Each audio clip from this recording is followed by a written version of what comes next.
इब्राहीम अलैहिस्सलाम का दिलचस्प मुकालमा है, वो फिर बात लंबी हो जाएगी, वक्त बहुत ज़्यादा हो गया। अल्लाह ने इस पारे के आखिर में अपनी कुदरत के दलाइल बहुत दिए हैं। फरमाया वो ज़ात है फालिकुल हब्बी, जो एथियस है ना, अल्लाह को नहीं मानते, उनके लिए बड़े दलाइल हैं। फरमाया दाने और घुटली को फाड़ के तनावर दरख्त बनाता है।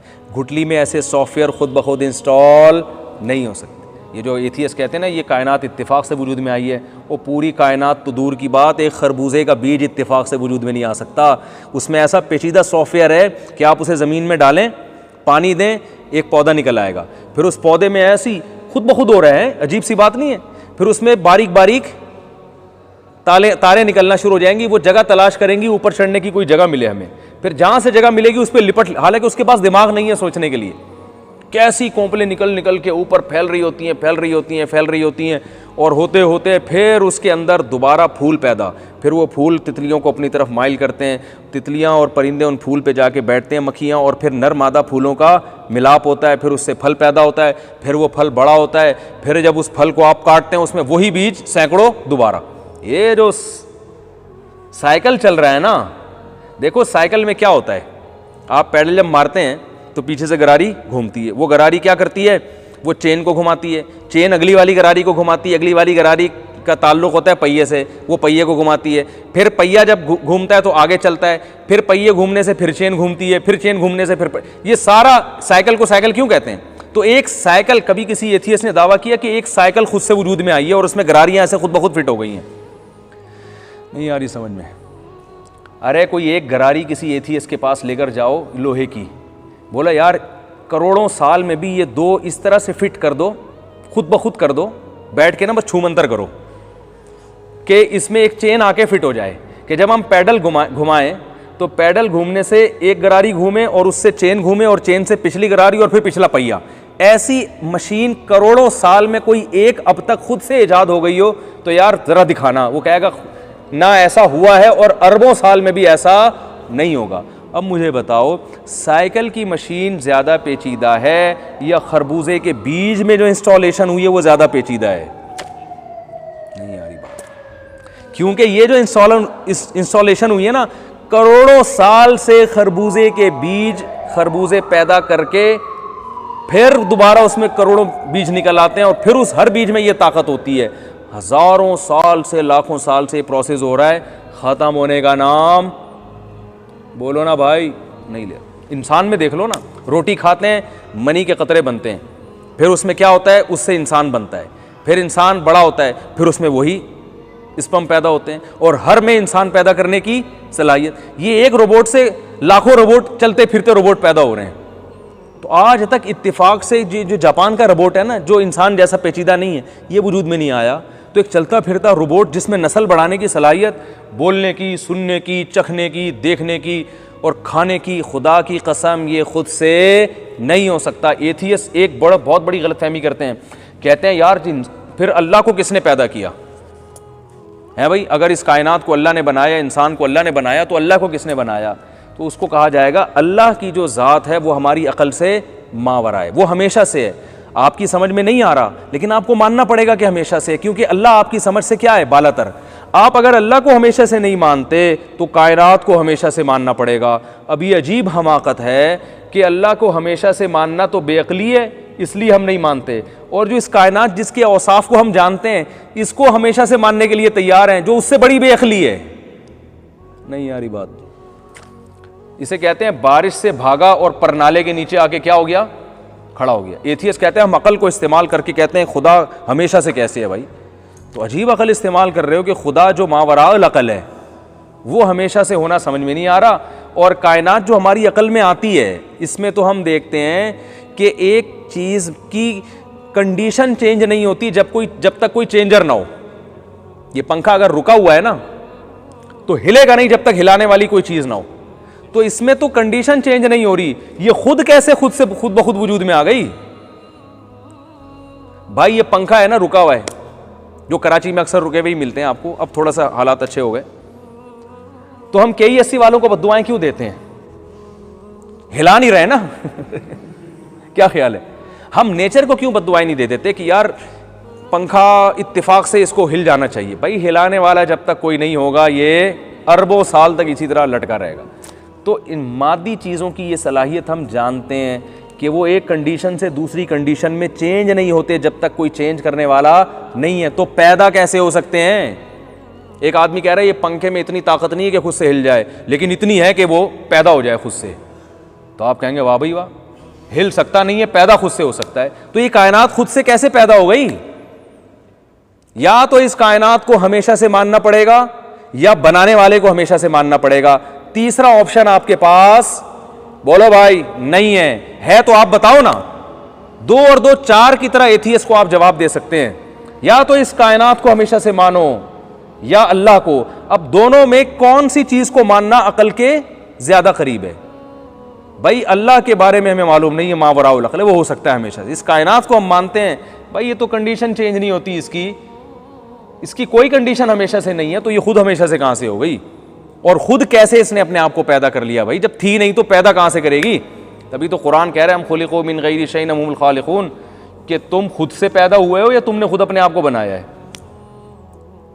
खुद से पैदा हो गए या खुद अपने आप को बना? भाई हमने ना तो खुद, जब पैदा ही नहीं थे तो हम अपने आप को बना कैसे? एक चीज है ही नहीं, कायनात थी नहीं तो वो अपने आप को बना कैसे रही थी? आप कहते हैं एनर्जी से बनी, तो एनर्जी भी तो कुछ किसी ने पैदा की होगी ना। क्या ख्याल है भाई, वो कहां से आ गई? तो मानना पड़ेगा कोई चीज ऐसी है जो हमेशा से है, या तो अल्लाह है या ये मादा है। नहीं यार ये बात, तो इस मादी चीज को हमेशा से मानने के लिए एथियस्ट तैयार है, इतनी बेअक्ली की बात। और अल्लाह को हमेशा से मानते हुए उसको मौत आती है। क्यों नहीं मानते अल्लाह? उनकी अकल भी कहती है, लेकिन मानेंगे ना तो फिर आगे बहुत सारी चीजें माननी पड़ेंगी। वो उन सारी चीज़ों से बचने के लिए, अय्याशी का दरवाज़ा खोलने के लिए कहते हैं यार अल्लाह ही को डिक्शनरी से निकाल दो, क्योंकि अल्लाह को माना फिर सवाल पैदा होता है अल्लाह ने पैदा करके छोड़ा या किसी मकसद के लिए बनाया। फिर मज़हब दरमियान में लाजमी आएगा, और मज़हब को ये अपनी ज़िंदगी से क्या चाहते हैं? निकालना। इनको मज़हबी लोगों से नफरत होती है। तो इसलिए पता है एथियस्ट का एक चालाकी याद रखो, एथियस्ट क्या करेगा? अपनी एजुकेशन के भरम मारेगा आपके ऊपर। कभी भी 2 और 2 4 की तरह ना ढंग की बात नहीं करेगा एथियस्ट, वो भरम मारेगा आपके ऊपर। मैंने एथियस्ट जो लोग हैं उनकी तकरीरें सुनी है, वो बायोलॉजी की मुश्किल इक्वेशन पेश करना शुरू कर देंगे आपके सामने। एक्चुअली वो डार्विन का ये नज़रिया था, फिर एक्चुअली वो 1 करोड़ों साल पहले एक ये चीज़ वजूद में आई, फिर सेल। ऐसी बातें जो आपने पढ़ी नहीं है। इंसान ने जो बातें पढ़ी नहीं होती ना, वो चीज़ें सुन के वैसे ही मुतासर होती। जैसे इसको इंग्लिश नहीं आती ना, वो इंग्लिश में तकरीर सुन के वैसे ही मुतासर हो जाएगा, यार कोई बहुत पढ़ा लिखा आदमी है, यकीनन सही बात कह रहा है ये। उर्दू में करेंगे तो आप यह गलत, और पंजाबी में करेंगे 100% दुरुस्त बात होगी, तो जो उर्दू में बोलने वाला है वो कहेगा यार ये तो बात ही गलत कर रहा है। ये इंसान की फितरत है, हकीकत बता रहा हूं। जितनी जबान का हुजम बड़ा होता है ना, उसके बोलने की वैल्यू उतनी बढ़ जाए। गलत बात इंग्लिश में करो लोग मान लेंगे। तो बात क्या है कि मेडिकल साइंस की कुछ टर्म इन्होंने याद की हुई होती हैं, इस्तिलाहात याद की हुई होती हैं, और कुछ जो है ना इक्वेशंस, कुछ साइंसदानों की थ्योरीज याद की हुई होती हैं। उन थ्योरीज में आपको उलझा के भरम देने में लाने की कोशिश करते हैं। आप कहते हैं बहुत पढ़े लिखे, इनकी बड़ी ज़बरदस्त रिसर्च है इस कायनात के बारे में।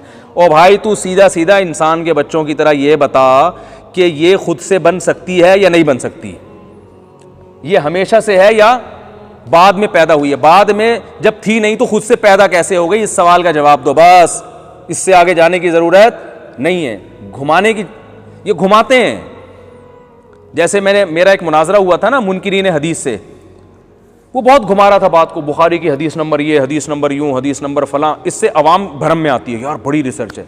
मैंने कहा भाई मुझे तुम ये बताओ, अगर हदीस गलत है, ये किताबें गलत हैं, रख दो एक तरफ, तो कुरान ने जो कहा है वह युअल्लिमुहुमुल किताब, कि नबी कुरान सिखाएंगे, तो नबी का सिखाया हुआ गया कहाँ? ये बताओ खाली। नहीं यारी बात। मैंने कहा कुरान की आयत है ना, इसको तो आप, कुरान को तो आप मानते हो? कहते हैं हाँ कुरान को मानते हो। मैंने कहा कुरान कह रहे ये कुरान तुम्हें नबी सिखाएंगे, नबी डिफाइन करेंगे। कहीं डिफाइन का लफ्ज है, कहीं सिखाने का लफ्ज है, तो नबी ने जो सिखाया वो गया कहां? वो कह रहे हैं कि यही कुरान है जो नबी। मैंने कहा जब कोई लॉ बताया जाता है तो टीचर उसको डिफाइन करता है अपने अल्फाज में। आपने कहा न्यूटन का ये लॉ है, जो चीज़ मुतहर्रिक है हमेशा मुतहर्रिक रहेगी, जो रुकी हुई हमेशा रुकी रहेगी। तो सर आप इसको डिफाइन करें। सर ने यूँ डिफाइन किया, जो मुतहर्रिक है मुतहर्रिक रहेगी, जो रुकी है रुकी रहेगी। आप कहें भाई ये क्या डिफाइन? आपके अपने अल्फाज में डिफाइन हो। मैंने कहा कोई कैसेट आपके पास हो, कोई नबी की अपनी तहरीर हो, क्योंकि अगर आप, मैंने कहा नबी का सिखाया हुआ नहीं है कहीं भी, तो इसका मतलब कुरान को फिर अब सीखना मुमकिन है नहीं, क्योंकि कुरान कह रहे हैं नबी की जिम्मेदारियों में से बड़ी जिम्मेदारी ये नबी सिखाएंगे। मैंने कहा इसका जवाब दो, इधर उधर फजूल किस्म की बुकरातियाँ और अफलातूनियाँ झाड़ने की चंदा ज़रूरत नहीं है। 1.5 घंटे में वो नहीं जवाब। मैंने कहा मान लेता हूँ बुखारी गलत है, मान लेता हूँ मुस्लिम गलत है, आप फिर सही तो पेश करो ना, या फिर आपको मैं कुरान को भी नहीं मानता।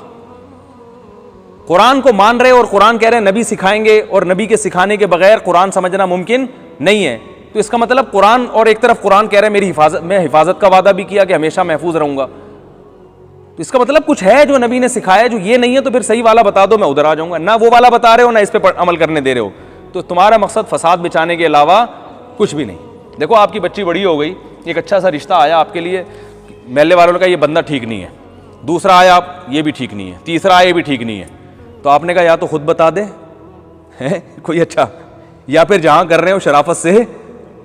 ऐसा ही है ना, मैंने अपना भी एक वाकया बताया था कि मैं फ्रेंड्स क्रिकेट क्लब में था, हमारी टीम थी ना बच्चों की, बड़ा नाम देखो ऐसा इतनी जैसे कोई बहुत बड़ी बैनुल-अक़वामी टीम हो, तो मैंने अपने जो है ना कैप्टन से कहा कि यार ये नाम ठीक नहीं। उन्होंने कहा फिर ठीक नाम क्या है? मैंने कहा वो तो अभी नहीं पता। तो उन्होंने कहा या तो कोई अच्छा नाम बता दो, वरना जो चल रहा है ना उसमें उसी को चलने दो। ये हकीकत है ना, आप कहते हैं ये आपने अपने बच्चे का नाम जो रखा है अच्छा नहीं है, तो अगला पूछेगा फिर क्या नाम रखूँ, कह रहे हैं मुझे नहीं पता क्या रखें, तो कोई ऑल्टरनेट पेश करें आप। कुरान कह रहे हैं नबी सिखाएंगे कुरान, तो नबी का सिखाया हुआ ये गलत है, तो सही वाला बता दो ना कहाँ है। तो सही वाला भी नहीं है तुम्हारे पास, तो इसका मतलब यही सही है, क्योंकि अल्लाह कुरान को ज़ाया नहीं करेगा, तो जब ज़ाया नहीं करेगा तो हदीस को भी अल्लाह ज़ाया नहीं करेगा, क्योंकि हदीस कुरान ही की तशरीह है, तो तशरीह को अल्लाह कैसे ज़ाया कर सकता है। तो खैर, तो इसी तरह ये जो एथियस लोग हैं ना, ये भी घुमाते हैं बातों को, खामखा की कैलकुलेशन पे। ऐसे आदमी से उस टॉपिक पे बात करेंगे जिसका उसको इल्म, हर आदमी को बायोलॉजी का इल्म नहीं होता, हर आदमी को साइंसदानों की जो थ्योरीज़ हैं वो मालूम नहीं होती। तो अल्लाह ने अल्लाह के वजूद को इतना पेचीदा बनाया नहीं है, 2 और 2 4 की तरह रखा है। अल्लाह ने कहा हम खुलिक़ू मिन गैरि शैइन, खुद से बने हो या किसी ने बनाया हो, इसका जवाब दो। सही है ना, तो इसका कभी भी इनके पास जवाब नहीं होता।